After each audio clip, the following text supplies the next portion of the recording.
CPP-NPA Party List na dapat iwasan at huwag ibuto. Nakakabahala dahil sino mag-aakala na ang mga party list pala dito sa ating bansa ay hawak ng mga makakaliwang grupo katulad ng NPA. Oh boy! Oo kapatid, tama ang iyong narinig. Kaya naman sa video na ito ay nais ko sanang buksan ang inyong kamalayan upang makapag-isip-isip sa mga party list na ating iboboto sa darating na 2022 National Election. Bukod dito ay bali-balita rin ang pag-back up ng mga NPA na ito sa isang tumatakbong kandidato. Sino kaya ang kandidatong ito at paano niya naatim na tanggapin ang suporta ng mga makakaliwang grupo na ito? Ang lahat ng yan ay ating pag-uusapan dito lang sa channel na ito. Alam mo ba kung gaano ba kalaki ang kasalanan ng NPA dito sa ating bansa? Alam mo bang muntik na tayong matulad sa North Korea noon? Dahil sa pagtatangka ng mga ito na gawing komunista ang ating bansa sa pangunguna noon ni Ninoy Aquino, kasabuat ang best friend nito na si Zuma Sissoy. Ang mga makakaliwang grupo na ito ay walang pakialam sa kalagayan ng mga normal na mga Pilipino. Ang tanging nais lamang ng mga ito ay ang makapinruwisyo ng kapwa at mapasakamay nila ang buong Pilipinas. At nang mawala sa pwesto si dating Pangulong Ferdinand E. Marcos, ano ang sumunod na nangyari sa ating bansa? Di ba hinayaan lang ni Cory na dumami ang NPA noon? Kasabuat ang ilang mga pari at obispo, maging ang bansang Amerika ay kanilang katuwang upang mapatalisik sa pwesto si dating Pangulong Ferdinand E. Marcos. Nang maupo si Cory Aquino, bumuti ba ang kalagayan ng ating bansa? Di ba hindi naman? Bukod sa lumaganap ang kahirapan ay dumami pa ang mga salot na NPA na ito. Kaya paano nasisikmura ng ibang mga tao na talagang bayani ang mag-asawang Aquino na ito? Kahit kailan ay hindi sila tumayong ama at ina ng bansang Pilipinas. Dahil ang totoo ay ama at ina sila ng grupong NPA. Pero nakapagtataka na hindi maubos-ubos ang mga NPA na ito at sa katunayan ay patuloy pa na dumami at namimirwisyo sa ating panahon ngayon. Medyo nalaylo lang sila nang maging presidente ng Pilipinas si Duterte. Pero kahit sobrang higpit na ni Duterte ay may nakakalusot pa ring mga recruitment mula sa NPA. Sadyang nakakabahala ito para sa mga magulang na pinag-aaral ng maayos ang kanilang mga anak. Bruin mo mula pagkabata ay kanilang inaruga, ginastusan, minahal, inalagaan, pinag-aral sa maayos ng universidad tapos marirecruit lang ng mga makakaliwang grupo na ito. Tapos pag namatay sa bakbakan ay isisisi sa ating gobyerno. Tapos biglang papasok pa ang human rights personnel para manghimasok at kundinahin ang ating mga kapulisan at mga militar na wala namang ginawa kundi depensahan lamang ang kanilang sarili laban sa pag-atake sa mga makakaliwang grupo na ito. Sige, isipin mo kapatid, di ba imbes na gobyerno ang punahin ay di ba dapat na mas pagtuunan natin ng pansin kung paano natin mapipigilan ang patuloy na pagdami ng mga NPA? Umpisahan natin sa maayos na paggabay sa mga kabataan. Ituro natin sa kanila ang mga tamang grupo na dapat nilang samahan. Huwag natin silang turuang maging mareklamo sa gobyerno dahil diyan nagsisimulang pumasok sa isip nila na umanib sa mga samahan na wala namang ginawa kundi magreklamo at magrally laban sa pamahalaan. Maniwala ka sa akin kapatid. Sa una, isasama lang yang mga yan sa rally. Tapos, pag nalagay ang loob, isasama na yan sa bundok. Tuturo ang humawak ng baril at sa huli ay isasabak sa front line upang ipambungad sa mga tropa nating militar. Hihintayin mo ba bang mangyari yun sa iyong mga anak?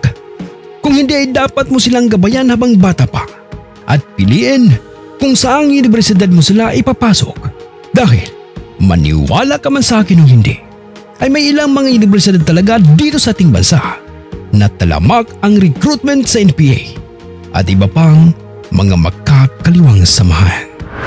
Alam mo ba na may bagong nakalap na datos ang ating gobyerno? Na ang New People's Army or NPA ay patuloy nagre-recruit sa halos 18 universidad sa may parting Maynila. Kasama di umano sa kanilang binibisita ang mga prestihiyosong eskwelahan katulad ng De La Salle University at Ateneo University. Nakakabahala, hindi nga ba? Ayon sa mga otoridad, ang mga tinatawag na mga communist agents ay lumalapit sa mga estudyante at nagpapakita ng mga video sa mga ito tungkol di umano sa mga kalupitang ginagawa ng ating gobyerno katulad ng war on drugs at marami pang iba. Ito ay kanilang ginagawa upang maudyukan nila ang mga kabataan na magalit at magrevolusyon sa ating gobyerno. Ayon pa sa kanila, ay pilit daw sinisiksik ng mga ito sa utak ng mga kabataan na si Duterte, ang makabagong Marcos ng ating henerasyon. At dapat daw itong patalisikin katulad ng ginawa nila noon kay dating Pangulong Ferdinand E. Marcos. Ngunit dapat ay huwag tayong magpautos sa mga ito dahil kapag nakuha na nila ang loob mo ay lalasunin nila ang isip ng mga kabataan hanggang makipagpatayan ang mga ito laban sa ating gobyerno. At ngayong eleksyon ay lubusan na nating naintindihan kung bakit hindi maubos-ubos ang NPA. Ito ay dahil sa may pumoprotekta sa kanilang isang maimpluwensyang politiko. Ito ay walang iba kundi si Leni Robredo. Ito ay nakumpirma ng lahat ng tao nang madulas ang si Sharon Cuneta sa isang campaign rally noon ni Kiko at Leni. Malinaw na sinabi ni Sharon Cuneta. Pero akalain mo kung totoo yun? Abay siya magiging kauna-unahang presidente na paniniwalaan ng NPA. Hindi pati Abu Sayyaf, friends na natin, wala lang terrorist. Oh boy! Kawawa ang Pilipinas kapag nagkataong manalo itong si Leni. Ngayon pa lang ay malinaw na sa atin na pabor at kumakampi siya sa mga salot ng mga makakaliwang grupo na ito. At ito namang si Sharon Cuneta. Ano kaya ang iniisip ng babaeng ito? Bakit niya inilaglag ang koneksyon ni Leni at ng NPA? Akala niya siguro ay makakatulong sa kampanya ni Leni ang kanyang mga pinagsasabi. Ang hindi nila alam ay lalong nagningas ang pot ng mga Pilipino laban sa grupo nila, lalong-lalo na ang mga pamilya ng mga nabiktima ng CPP-NPA. Paano ka pa mananalo niyan, Madam Leni?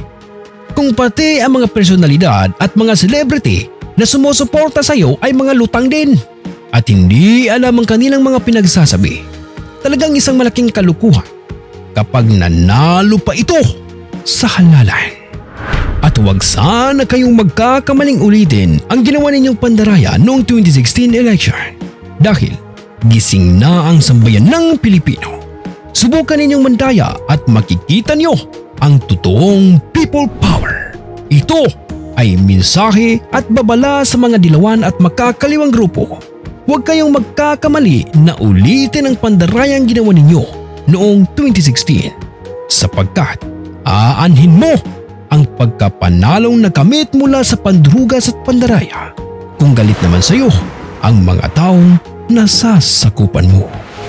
Samantala, alam mo ba ng isa pang dahilan kung bakit hindi maubos-ubos ang mga makakaliwang grupo katulad ng NPA dito sa ating bansa? Ay dahil na rin sa mga nagkalat na mga party list na pumoprotekta at sumusuporta sa kanila. Kaya para matulungan kayong maiwasan ang mga party list na ito, ay aking inisa-isa sila sa video na ito. Partido Lakas ng Masa Party List, Bayan Muna Party List, Akbayan Party List, Anak Pawis Party List, Partido Manggagawa Party List, Teacher Party List, Gabriela Party List, at Kabataan Party List. Mga minamahal kong kapatid, ang mga party list na ito ay nagtatago sa salitang makabayan, pagkakaisa at pagkakapantay-pantay. Pero ang totoo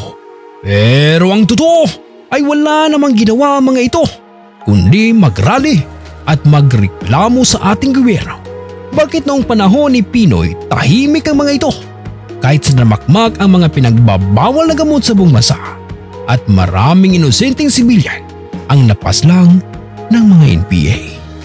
Bakit noong biglang maupo si Pangulong Duterte at umpisahang linisin ang ating bansa ay bigla rin naging aktibo ang mga ito?